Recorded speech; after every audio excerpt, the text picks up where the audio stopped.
오늘 말씀 같이 나누도록 하겠습니다. 오늘 말씀을 보시면 오늘 말씀을 한번 생각해 보면, 오늘 말씀의 초반부터 한번 생각해 보면 아마도 이스라엘 백성들이 아마 하나님의 성막에 모여서 수근수근 됐을 겁니다.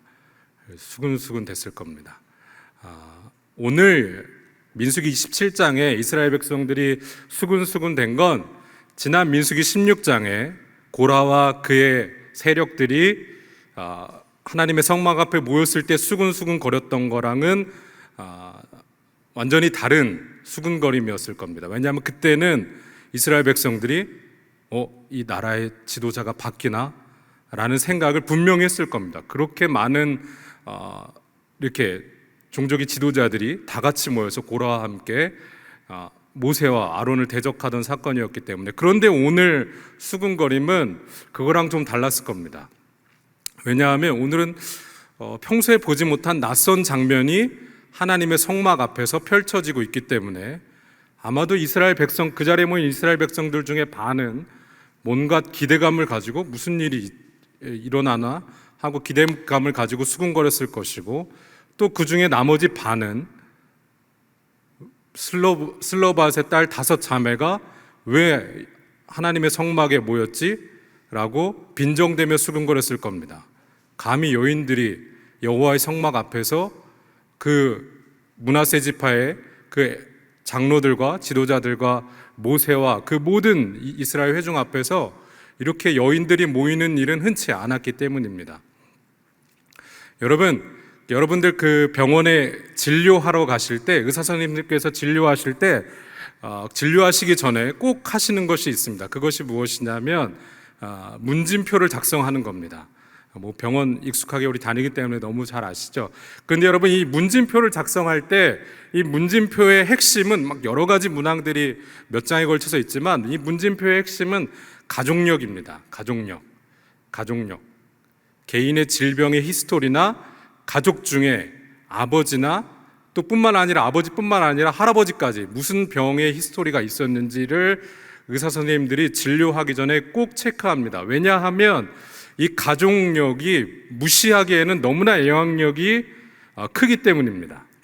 이 유전자 안에 있는 질병의 취약점이든지 아니면 그 가족들 안에 같은 생활, 식습관, 같은 생활, 비슷한 생활을 하고 있기 때문에 이 가족들이 겪는 질병이 거의 비슷하기 때문입니다. 그래서 이 가족의 질병의 히스토리를 아는 게 이 개인의 질병을 판단하고 치료하는데 너무나 중요하기 때문에, 우리 모두 잘 아는 것처럼 의사 선생님들이 진료하시기 전에 꼭 이것을 물어봅니다. 그런데 여러분, 우리 개인의 건강뿐만 아니라 여러분, 한 사회에 또 한 나라의 문화나 관습 안에도 이와 동일하게 뿌리 깊게 내려오는 것들이 있습니다. 대표적으로 예를 들어서 여러분, 인도와 같은 나라에 가면은 카스트 제도라는 게 있습니다. 혹시 아시는 분도 아실 수도 있을 겁니다. 카스트 제도는 그 스페인어 카스타라는 말에서 따온 제도인데, 카스타는 혈통입니다. 혈통. 그러니까 혈통에 따라서 계급을 나누고, 계급을 나눌 뿐만 아니라 직업까지 정해줍니다. 그래서 인도에 가면 불가촉 천민을 포함해서 총 5개의 카스트 계급이 있는데, 이 사람들은 이 카스트 제도 안에서 모든 것을 생활합니다. 그 사회뿐만 아니라 개인의 사고와 꿈까지도 장악하는 게 이 강력한 카스트 제도입니다. 이 카스트 제도가 기원전 1200년 전부터 시작했다고 하니까 지금 인도를 3200년간 지배하고 있는 관습입니다. 공식적으로 최근에 카스트 제도가 이제 인도에서 없어졌다고 말하지만, 인도 사람들 중에 그 말을 믿는 사람은 아무도 없습니다. 자신이 태어난 혈통에 따라서 자신의 운명이 결정됩니다. 그리고 어떠한 것도 꿈꿀 수 없는 이 제도와 관습이 3200년 동안이나 15억 명 가까운 사람들을 지배하고 있습니다. 여러분, 인도뿐만 아니라 많은 선진 국가에서도 오랫동안 이어져 내려오는 관습과 관례들, 끊지 못하는 것들이 있습니다. 대표적인 것이 무엇이냐면 인종차별 같은 것들입니다. 그러니까 그 사람이 선택하지 않은 것 때문에 그 사람을 차별하는 것이죠. 그 사람의 피부색이나 혈통이나 가문으로 한 사람을 차별하는 것이죠. 그래서 미국과 같은 나라는 여러분 1870년부터 1960년까지 20세기 중반 넘어서까지 약 100년 동안 짐 크로우법이라는 게 있었습니다. 이 짐 크로우법이 무엇이냐면 인종을 분리하는 나라의 공식적인 법안이었습니다. 미국 남부, 특별히 남부주와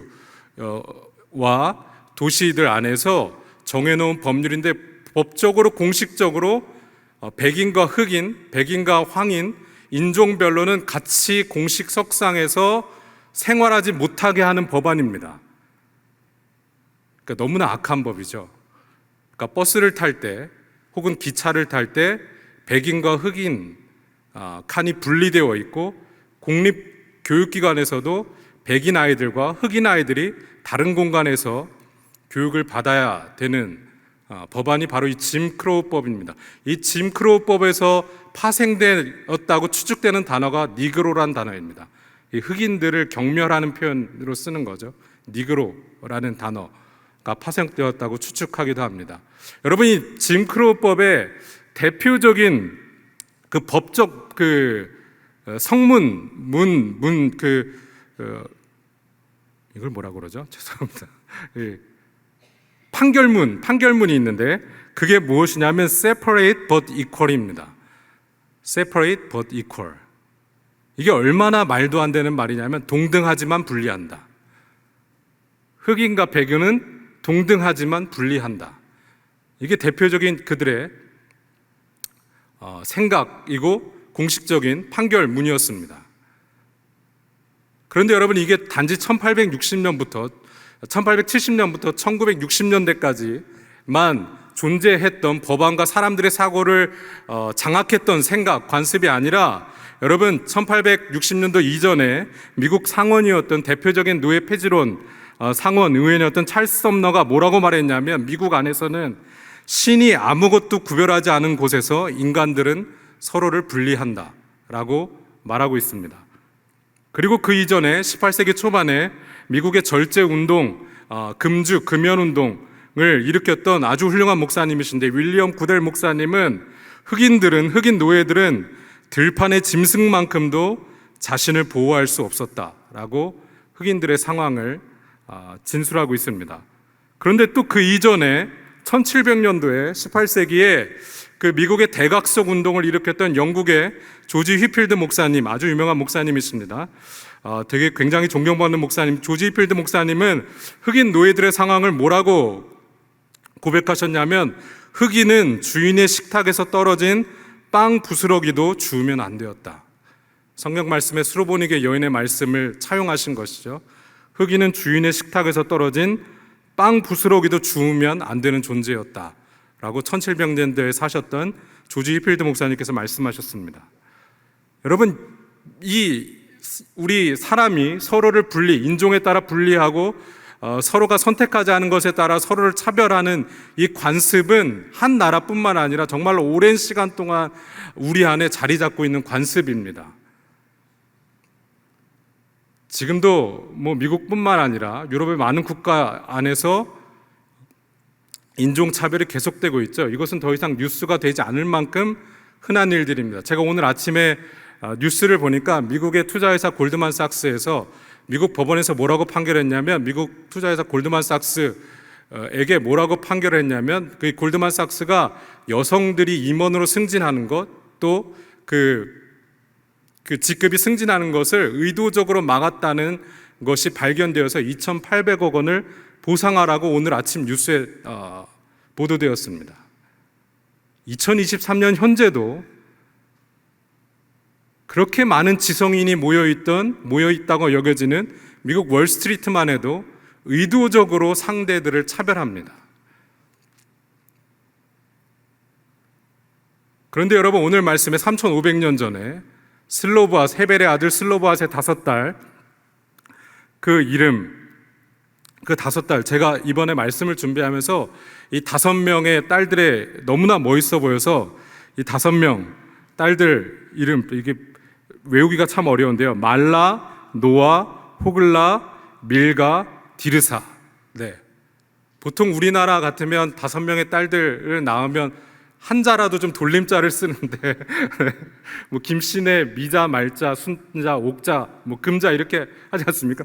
이게 한자도 돌리지가 않아서 말라, 노아, 호글라, 밀가, 디르사가 하나님의 성막 앞에 나온 겁니다. 그리고 이들이 모세와 엘르아살 지휘관들과 온 회중 앞에 섭니다. 여러분, 이들이 성막 앞으로 나왔다는 것은 온 총회의 심판의 장소이고 그리고 온 세상의 재판장이신 하나님 앞으로 나왔다는 겁니다. 이들이 다른 곳으로 가지 않고 백부장이나 천부장한테 찾아가지 않고 이들이 성막 앞으로, 하나님의 여호와의 성막으로 나왔다는 것은 정말로 단호한 결심을 가지고 온 세상의 재판장이신 하나님 앞에 나온 것입니다. 그리고 이들이 무엇을 요구하냐면 그것이 3절과 4절에 기록되어 있는데, 우리 아버지가 광야에서 죽었으나 여호와를 거슬러 모인 고라의 무리에 들지 아니하고, 우리 아버지가 광야에서 죽었습니다. 근데 우리 아버지가 여호와를 거슬러 모인 민수기 16장에 고라의 사건 그 무리에 들지 아니하고 자기 죄로 죽었고 아들이 없나이다. 여기서 핵심은 이것입니다. 우리 아버지가 고라의 무리에 들지 않고 자기의 죄로 죽었습니다. 고라의 반역에 가담하지 않고 자기의 죄로 죽었다는 것은 아마도 민수기 14장에 이스라엘 백성이 가나안 땅 목전에서 처음 하나님 앞에 불평할 때 하나님께서 14장 28절 29절에 말씀하시죠. 20세 이상으로 나 여호와 앞에 원망한 자는 이 광야에서 다 엎드러질 것이다. 아마도 그 죄일 것입니다. 그래서 자기 아버지 슬로브앗이 자기 죄로 죽었고 아들이 없습니다. 그런데 4절이 이것이 중요한 요구입니다. 어찌하여 아들이 없다고 우리 아버지의 이름이 종족 중에서 삭제되리이까? 우리에게 기업을 주소서. 여러분, 이들이 지금 요구하고 있는 것은 당시에 관습이 하나 있었는데, 창세기 시절부터 관습이 하나 있었는데, 그것은 무엇이냐면 아들이 없으면 그 가문이 끊어지는 겁니다. 그 가문이 그냥 리스트에서 삭제되는 겁니다. 이스라엘 민족 안에서. 그렇기 때문에 기업도 받을 수 없게 되는 것이죠. 아무런 기업이 없게 되는 겁니다. 그래서 지금 이 슬로바앗의 5딸이 하나님의 성막 앞에 나와서 모세와 엘르아살과 온 이스라엘 회중과 자신의 가문인 므낫세 가문의 지도자들 앞에서 요구하는 겁니다. 어찌하여 아들이 없다고 우리 가문이 삭제되겠습니까? 우리에게 기업을 주시옵소서.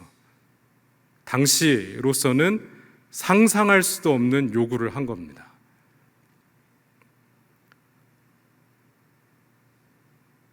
여러분, 매 정부마다 정부가 들어서기 전에 꼭 해결하겠다고 자신하는 것이 한 가지 있습니다. 그게 무엇이냐면 부동산 문제입니다. 여러 가지 우리나라의 문제도 있죠. 교육의 사교육 문제도 있고, 양극화 문제도 있고. 그런데 정말 이 독특한 문제가 바로 부동산 문제입니다. 제가 보니까 이 부동산 문제는 어떻게 해결해야 될지 모르겠어요. 땅값이 올라가도 문제고 떨어져도 문제입니다. 이걸 도대체 어떻게 해결하겠다는 건지도 모르겠습니다. 네, 이런 문제는 없는 것 같아요. 해결책이 없습니다. 우리나라는 특히 가계부채가 부동산과 굉장히 많이 이렇게 묶여 있기 때문에,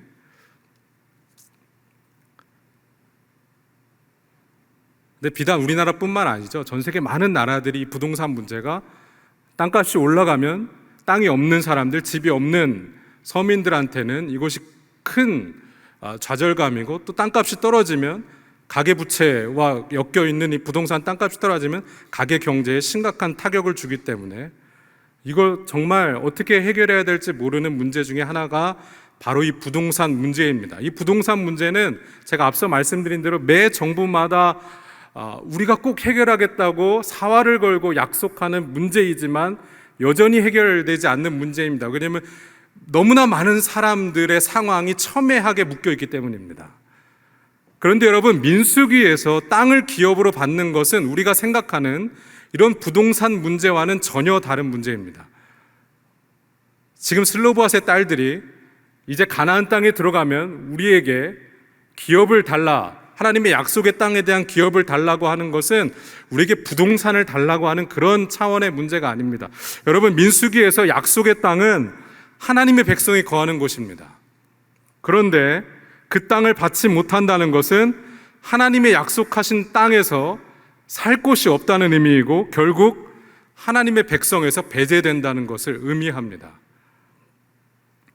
그렇기 때문에 우리에게 약속의 땅에 기업을 달라고 하는 이 슬로밧의 딸들의 요구는 우리가 계속해서 하나님의 백성으로서 머물고 싶다고 하는 요구입니다. 바로 지금 오늘 말씀에 그것을 요구하고 있는 것이죠. 여러분, 근데 놀라운 것은 이 당황스럽고 낯설고 이 어마어마한 관습의 그 억압의 분위기에서 요구한 이 5명, 슬로밧의 집에 5자매의 요구에 대한 모세의 반응입니다. 5절 말씀에 보시면 모세가 이 요구를 가지고 하나님께 나아갑니다. 여러분, 모세는 나이가 120살입니다. 광야에서 지난 40년간 이스라엘 백성을 이끌었고 율법을 직접 받은 유일한 장본인입니다. 리더십에 대해서 굉장한 경험과 관록과 그리고 모세에게 대항한 사람은 하나님께서 누구도 예외하지 않고 심판하셨습니다. 어마어마한 권위가 있는 사람이죠. 그렇기 때문에 이 모세가 이 자리에서 너희가 지금 무슨 소리를 하고 있는 거냐? 우리는 관습대로 간다 라고 해도 누구 하나 입 밖에 뻥끗할 수 없는 상황입니다. 뻥끗하기 힘든 상황입니다. 너희 지금 여인들이 여기 와서 뭐 타고 있는 것이냐?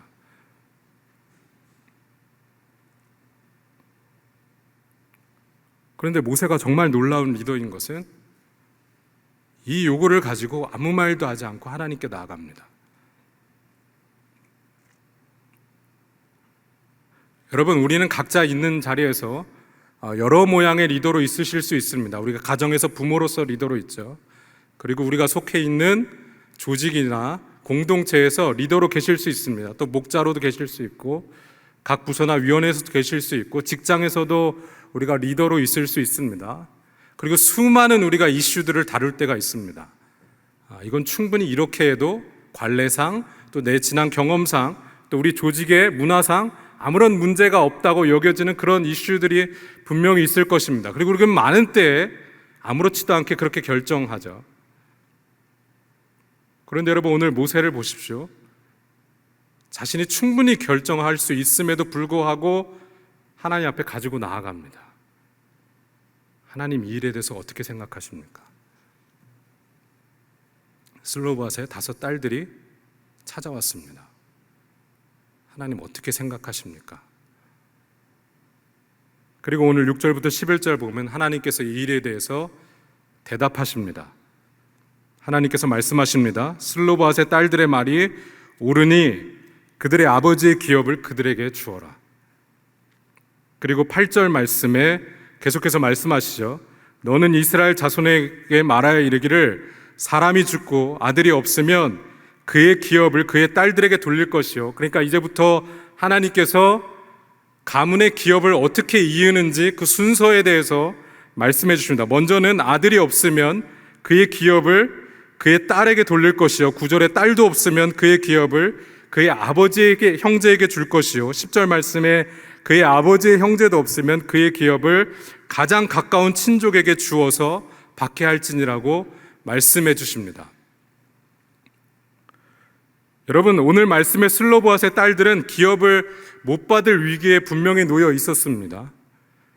기업을 못 받는다는 것은 가나안 땅에서 어떠한 호적 등록도 되지 않는 상황입니다. 땅도 없고 살 곳도 없고 이스라엘 백성 중에서도 배제되는 상황이죠. 누구에게도 도움을 요청할 수 없는 거리에 그냥 나앉게 되어 있는 상황입니다. 근데 오늘 하나님께서 뭐라고 말씀하시냐면 그들의 말이 옳다고 말씀하십니다. 여러분, 오늘 6절부터 11절 말씀을 통해서 우리가 발견할 수 있는 것은 하나님은 도움을 받을 수 없는 자들에게 지대한 관심이 있으십니다. 여러분, 오늘 말씀을 보시면서 오해하지 말으셔야 될 게 하나님이 오늘 말씀을 보시면서 이미 하나님께서 신의 산에서 율법을 주시지 않으셨습니까? 40년 전에. 그런데 슬로바스의 딸들이 율법에 없는 내용을 가지고 나온 겁니다. 그래서 하나님이 맞다, 내가 그것을 깜빡했지, 맞아, 이것도 정해야지, 내가 그때 율법에 이것을 말해주지 않았구나 라고 지금 말씀하시는 게 아닙니다. 여러분, 하나님은 영원 전부터 완전하셨고 오늘도 완전하시고 영원까지 완전하신 분이시죠. 한순간도 결점이나 부족함이 없으셨던 분이십니다. 하나님이 율법을 통해서 하나님의 백성으로서의 원칙을 주셨죠. 근데 하나님이 율법을 통해서 모든 것을 말씀하신 건 아닙니다. 우리 삶의 모든 이슈에 대해서 다 말씀하신 건 아니죠. 그러나 원칙은 주셨죠. 주 너의 하나님을 사랑하고 내 이웃을 내 몸과 같이 사랑해라. 하나님이 이렇게 하신 이유는 여러분, 우리 삶의 모든 개별 이슈에 대해서 하나님께 가지고 나오기 원하시는 마음입니다. 우리가 이 일에 얼마나 프로페셔널하다 해도 이것이 우리 관습 안에서, 문화 안에서, 우리가 속해 있는 분위기 안에서, 내 삶의 경험 안에서 당연히 떨어지는 답이라 할지라도 하나님 주의 말씀에 이렇게 기록하셨는데 하나님 지금 이 일에 대해서 어떻게 생각하십니까? 자기 백성이 자기에게 나와서 묻기 원하시는 하나님의 마음이시죠. 그리고 이것에 대해서 답변하는 겁니다. 그들의 말이 옳다. 그들에게 기업을 주어라. 아들이 없으면 딸들에게, 딸들이 없으면 그의 아버지의 형제에게, 그의 아버지의 형제도 없으면 가장 가까운 친족한테 주어서 하나님이 주신 약속의 땅을 이어받게 해라 라고 말씀하십니다. 여러분, 3,500년 전에, 지금으로부터 3,500년 전에 아무런 도움을 받을 수 없었던 슬로보아스의 딸들에게 그들의 손을 들어주셨던 하나님이 2000년 전에 야고보에게 다음과 같이 말씀하십니다. 야고보서 1장 27절 말씀 보시면 하나님 아버지 앞에서 정결하고 더러움이 없는 경건은 곧 고아와 가부를 그 환난 중에 돌보고, 하나님 아버지 앞에서 정결하고 더러움이 없는 경건은 고아와 가부를 그 환난 중에 돌보고 또 자기를 지켜 새 속에 물들지 아니하는 그것이라. 여러분, 이것이 무엇입니까? 고아와 가부를 그 환난 중에서 돌보는 것이 무엇입니까? 아무런 기업이 없는 자들을 돌보라는 것입니다. 누구에게도 도움을 받을 수 없는 자들, 고아와 가부를, 나그네들 그 환난 중에서 돌보고 또 자기를 지켜 새 속에 물들지 아니하는 것, 이 세상의 방법대로 따라가지 아니하는 것, 그것이 하나님 앞에서 정결하고 더러움이 없는 경건이라고 야고보에게 말씀해 주셨습니다. 여러분, 하나님께서 슬로바스의 딸들의 손을 들어주시고 하나님께서 2000년 전에 정결하고 더러움이 없는 경건은 고아와 가부를 그 환난 중에서 돌보라고 말씀하신 분이 하나님이시라면, 하나님이 얼마나 약한 자들에게, 하나님이 얼마나 기업이 없는 자들에게, 하나님이 얼마나 도움이 없어서 애통하는 자들에게 얼마나 큰 관심이 있으신지 여러분, 우리는 생각해야 됩니다. 강한 자들이 아니라 누구에게도 도움을 받을 수 있는 자들에게 관심이 있으신 것이 아니라 성막 앞에 찾아온 슬로바스의 5딸들, 이 일이 아니면 우리는 도움을 받을 수 있는 것이 없다. 온 세상의 재판장이신 하나님이시 않으면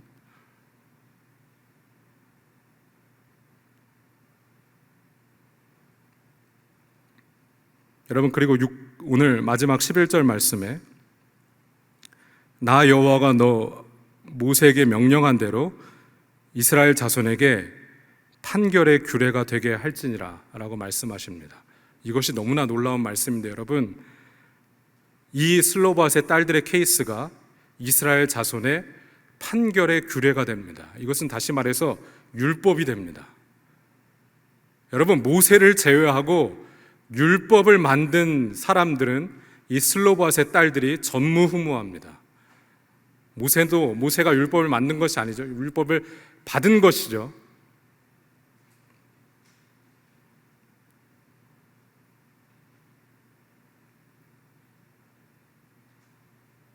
여러분, 말씀을 마무리하도록 하겠습니다. 여러분, 오늘 말씀 전장에 보면, 민수기 26장에 보면 인구조사가 나옵니다. 이 민수기 안에서 두 번째 인구조사가 나오는데, 아마도 추측하건대 이 인구조사가 이 슬로밧의 딸들에게 이 문제에 대해서 깊이 생각하는 계기가 되었을 겁니다. 이제 가나안 땅에 들어가기 전에 인구조사를 하는데, 이 인구조사를 하는 목적은 그 인구에 따라서, 각 지파의 인구에 따라서 기업을 나눠주게 되는 겁니다. 그 목적이 있는데, 그 인구조사를 한다는 소식을 듣자 이 슬로밧의 딸들이 생각하게 되는 것이죠. 여러분, 26장 33절 한번 보시겠습니까? 바로 전장인데, 민수기 26장 33절 보시면, 헤벨의 아들 슬로밧은 아들이 없고 딸뿐이라. 그 딸의 이름은 말라와 노아와 호글라와 밀가와 다르사니. 여러분, 민수기 26장을 쭉 읽어보면 이 33절 말씀이 얼마나 이 민수기 26장 전체와 어울리지 않는지 단번에 발견하실 겁니다. 모두가 각 가문에서 아들의 이름이 나오는데, 33절에 보면 헤벨의 아들 슬로밧은 분명하게 말하자 아들이 없고 딸뿐이라. 근데 그 딸의 5명의 이름이 모두 기록됩니다. 아마도 이 27장의 사건 때문이었겠죠. 온 이스라엘 총회와 모세가 하나님의 말씀대로 슬로밧의 딸들에게 기업을 주기로 결정한 겁니다. 이 가문은 이 5 딸들이 기업을 잇는다. 너무나 멋있죠. 정말 멋있는 자매들입니다.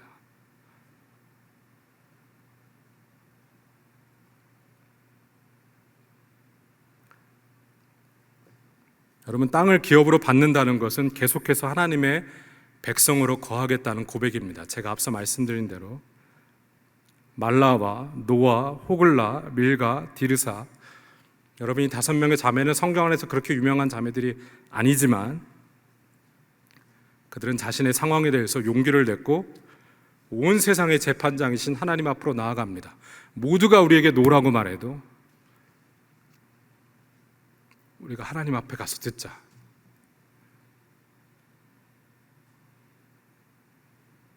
여러분, 우리가 읽고 있는 지금 이 말씀이 민수기인 이유가 있습니다. 이 말씀의 제목이 민수기, 백성들의 숫자의 책이라고 된 것은 이 구약 성경을 헬라어와 라틴어로 번역하는 과정에서 라틴어 뉴메럴, 숫자들 이러한 단어에서 이 민수기란 이름이 탄생한 겁니다. 영어 성경 이름도 넘버스죠, 숫자들. 여러분, 이 성경의 이 민수기의 이름이 넘버스가 된 것은 숫자가 너무나 중요하기 때문입니다. 이 민수기에는 2번의 숫자가, 아주 중요한 숫자가 나오는데 그게 어디냐면 민수기 1장과 민수기 26장입니다. 너무나 중요한 이 2개의 숫자가 나오는데, 민수기 1장에서는 광야에서 광야 1세대, 40년 전에 광야 1세대가 그들 중에 용사들의 숫자를, 전쟁에 나갈 만한 자들의 숫자를 계수한 숫자이죠. 그리고 광야 1세대는 우리가 잘 아는 것처럼 하나님을 믿지 않음으로 약속의 땅을 거절한 세대입니다. 끊임없이 애굽을 약속의 땅이라고 말했죠. 애굽에 적과 꿀이 있었고, 애굽에 무화과와 석류가, 포도가 있었고, 애굽에 우물이 있었고, 애굽에 안정감이 있었고, 애굽이 적과 꿀이 흐르는 땅입니다 라고 고백했던 세대입니다. 그리고 이 민수기 1장에 이어서 26장 2번째 인구조사가 나오는데, 바로 이 2번째 인구조사가 40년 이후에 이제 드디어 이 광야 2세대의 인구를 카운트한 겁니다. 이 2번째 세대는 하나님의 약속의 땅을 기업으로 받는 세대입니다. 그리고 그 첫 번째 스토리가, 그 2번째 세대의 첫 번째 스토리가 바로 이 5명의 자매입니다. 그 이전 세대와 어떻게 다른지, 아직 약속의 땅에 들어가지 않았지만 우리가 계속해서 하나님의 백성으로 거하고 싶습니다. 아들이 없지만 어찌 우리 가문이 그 리스트에서 제외되겠습니까?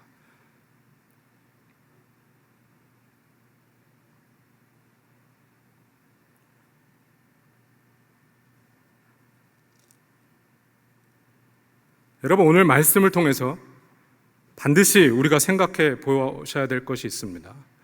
여러분은 어떤 세대에 속해 계십니까?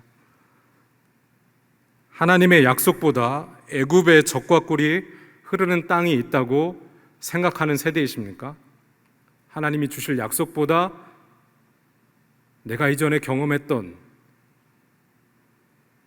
거기에 내 삶에 안정감과 소망이 있다고 여기는 세대이십니까? 아니면 말라와 노아와 호글라와 밀가와 디르사와 함께하는 세대이십니까? 여러분, 이 세대는 자신의 한계를 가지고 하나님 앞에 나아가는 세대입니다. 왜냐하면 하나님께 소망을 두는 세대이기 때문이죠. 그리고 오늘 말씀을 통해 또 한 가지 우리가 생각하셔야 될 것은 3500년 전에 슬로바앗의 딸들에게 말씀하신 하나님, 2000년 전에 하나님이 원하시는 경건에 대해서 야고보에게 말씀하신 하나님이 지금 오늘 우리가 예배하는 하나님이십니다. 하나님은 3500년 전이나 2000년 전이나 오늘이나 영원토록 동일하신 하나님이십니다. 모든 세대에 하나님은 변개치 아니하시고 가장 약한 자들에게 관심이 있으시고 하나님께 전심으로 매달리는 자들과 언제든지 대화하실 용의가 있으신 분이십니다. 모든 사람이 아니라고 말한다 할지라도 마지막 재판장이신 하나님, 모든 세대에 동일하신 하나님. 여러분, 그렇기 때문에 우리도 우리 삶에 다양한 이슈들이 있습니다. 그 이슈들을 가지고 하나님 앞에 나아갑니다. 모세처럼 또 슬로바스의 딸들처럼 하나님, 이것에 대해서 어떻게 생각하십니까? 주의 말씀에 이렇게 기록되어 있습니다. 사람들은 이렇게 말하는데 하나님은 어떻게 생각하십니까? 여러분, 이 슬로바스의 5 딸들처럼 우리도 하나님 앞에 나아가는 귀한 성도님들 되시길 주님의 이름으로 축복합니다.